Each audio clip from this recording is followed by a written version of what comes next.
Hello, welcome to Kunal পাত্র blogs. কেমন আছো সবাই? আশা করছি সবাই ভালো আছো। আজকে গঙ্গার ঘাটের গাছটাতে সার দিতে যাব, আর যারা অ্যাকুরিয়াম ভালোবাসো অ্যাকুরিয়ামের গাছ সম্বন্ধে একটা টিপস দেবো যে গাছটা কীভাবে গ্রো করা যায়। আর আমার কলমের আম গাছের আমটা পেকে গেছে, সেটা আজকে তুলে নিয়ে আসবো। তো চলো চট করে ব্লগটা শুরু করা যাক। তোমাদেরকে আউটডোর ফিশ পন্ডে আন্ডার ওয়াটার প্ল্যান্টেশন করার জন্য একটা আইডিয়া দেব। তো কি আইডিয়া দেখাচ্ছি। একদিন আগের ব্লগে এই সোলার বাক্সটার কথা তোমাদেরকে বলেছিলাম যে সিমেন্ট দিয়ে কোনো সময় করলে এটা দেখাবো, মানে সিমেন্ট সব দিকে মেরে মাছ রাখার উপযুক্ত করা হলে তোমাদের দেখাবো। কিন্তু আজকে একটা প্ল্যান চেঞ্জ করে দেখো এর মধ্যে গাছ লাগাচ্ছি। এটা আমার একটা বন্ধু গাছ দিয়ে গেছে। এটা হচ্ছে অ্যামাজন সোট গাছ, আর এটা হচ্ছে কয়েন প্ল্যান্ট। ঠিক আছে, এই দুটো গাছ দিয়ে গেছে। এইবার দেখো আমি অলরেডি মাটি দিয়ে গাছগুলোকে সেট করে দিয়েছি। এইবার আমি যদি এর মধ্যে জল দিই তো মাটিগুলো পুরো ধুয়ে চলে যাবে। তো মাটি যাতে না ধুয়ে যায় সেই আইডিয়াটা তোমাদের কাছে দেব। তার আগে একটা বলি, এই যে অ্যামাজন সোট গাছটা দেখছো, এই আমার আগে ফিশ পন্ডে এটা যা পরিমাণ বড় ছিল তোমাদের বলতে পারবো না। জলের ওপরে অন্তত 4-4.5 ফুট উঁচুতে উঠেছিল। এক একটা পাতা সেই কচু পাতার মতন বড় বড় হয়েছিল, মানে এত বড় হয়ে গেছিলো অ্যামাজন সোট আমার আউটডোর ফিশ পন্ডে। সেটা তোমাদের দেখাতে পারিনি, তখন তো ব্লগ বানাতাম না, বা অনেক দিন আগে ছিল তখন তুলে ফেলে দিয়েছিলাম। ফোনটাকে একটু রোটেট করে নাও, তাহলে তোমরা বুঝতে পারবে। আমি অনেক খোঁজার পরে এই ভিডিওটা পেলাম। এটা অনেক একটা পুরনো ভিডিও, তাও এখন তো গাছটা অনেকটা ছোট আছে, এরপরেও গাছটা আরও বড় হয়েছিল। তাও দেখো এখনই পাতাগুলো কত বড় বড়, আর দেখো একটা ফান গাছও ছিল। এটা আমার রিনোভেশনের আগে ফিশ পন্ডটা। তো বলো এটা কেমন লাগলো, এর জন্য কিন্তু একটা লাইক করতেই হবে। আমি অলরেডি এখানে পাথর রেখে দিয়েছি।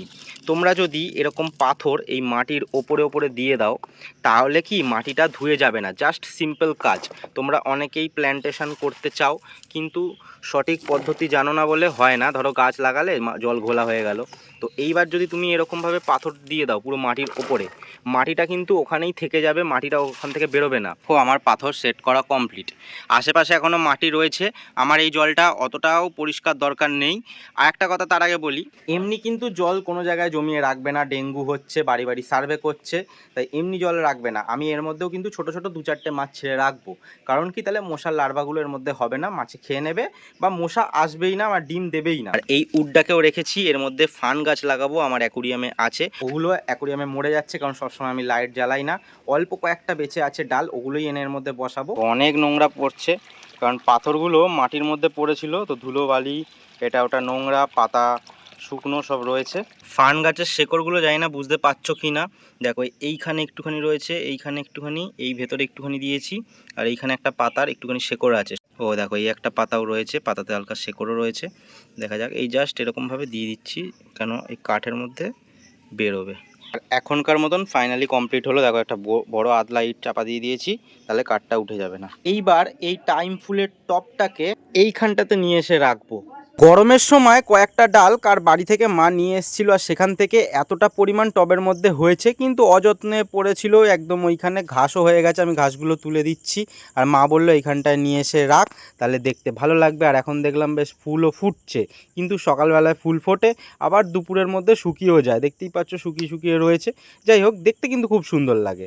তোমরা কি জানো আমার কলমের আম গাছের যে বড় আমটা ছিল ওটা পেকে গেছে? ও না, আমি তো তোমাদের এর আগে বলিনি, এখনই বলছি। কাঁচি নিয়ে নিয়েছি। আজকে মা নাকি সকালবেলা দেখেছে ফুল পাড়তে এসে 5টা যে আম লাস্টে ছিল তার থেকেও 2টো পচে গেছে। এখন মাত্র 3খানা আম রয়েছে, এই একটা বড় আর 2টো ছোট। জানি না ছোট দুটো আবার বড় হবে কিনা। তোমরা কি এক্সাইটেড বলো আগে? চলো এটা কেটে ফেলি। এই যা, देखा आपने लापरवाही का नतीजा है। साला ये दुख का खत्म नहीं होता बे। ਹੱਸਦੇ ਚਿਹਰਿਆਂ ਦਾ ਮਤਲਬ ਇਹ ਨਹੀਂ ਹੁੰਦਾ ਕਿ ਉਹਨਾਂ ਨੂੰ ਕਦੇ ਕੋਈ ਤਕਲੀਫ ਨਹੀਂ ਹੁੰਦੀ। আচ্ছা এবার তুললাম, পুরো এমন পেকে গেছে পুরো বোটা ভেঙেই গেল। বোটাটা এখান থেকে কেটে দিই। কি আর করা যাবে, বোটা থেকে খুলে গেল, কিন্তু ভীষণ আনন্দ লাগছে। জানি না আমটা মনে হয় এখনো মানে নরম হয়নি, শক্তই আছে কিন্তু হলুদ হয়ে গেছে। আর 2-3 দিন থাকলে এটা পেকে যেত, একদম নরম হয়ে যেত। কিন্তু একদম ছোট গাছ, পেরে নিলাম কেন, নয়তো ভাম বিড়াল হয় না বড় বড় বেজির মতন দেখতে, ওগুলো বা বেজিতে বা অন্য কিছুতে এসে খেয়ে নিতে পারে, ইঁদুরে বড় বড় গেছু ইঁদুর আছে জঙ্গল যেহেতু, খেয়ে নিতে পারে, সেই জন্যই পেরে নিলাম। এইবার গঙ্গার ঘাটের যে গাছটা আগের দিন দেখলে ঘেরাটা ঠিকঠাক করলাম, পরিষ্কার করলাম, ওই গাছটাতে সার দেবো। হ্যাঁ, পাশের গাছটাতেও সার দেবো। আগের যে গাছটাতে সার দিয়েছিলাম ওটা জাস্ট ফ্যান আর চা পাতা একটু ছিল, ওটা দিয়েছিলাম। এবার অনেক দিন ধরে পচানো সার ওখানে গিয়ে দিয়ে আসবো। পারবি ভারী? বাড়ি থেকে গায়েটায় লেগে গেলে মুশকিল না, ওই জন্য। চানের আগে করতে হয় এগুলো, হ্যাঁ, চানের আগে করতে হয়। অনেকটা নামিয়ে নামিয়ে যাবি, একটা জায়গা ঢেলে নিতে পারতিস সিলিবারের গামলায়। কতটা রাস্তা ও এখন যাচ্ছে, এই যে দেখো। হ্যাঁ ভারী, ধরবো? ধরার জায়গা পাচ্ছি না তো ঠিকঠাক। অত ভারী। মার থেকে রিয়াকশনটা জানবো যে আগের দিন কাজ করছিলাম মার কেমন লেগেছে।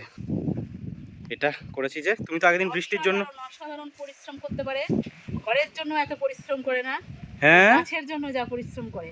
কারণ আগের দিন বাড়িতে- বৃষ্টি পড়ছিল তো, বাড়িতে এত গাছপালা হয়েছে, কিন্তু যে গাছও পুঁতবে সেটাকে প্রচুর যত্ন করে। আর আমি বলেছি এই গাছটাকে বড় করে ছাড়বোই। আর ও বলেছে এই গাছটাকে বড় করে ছাড়বে।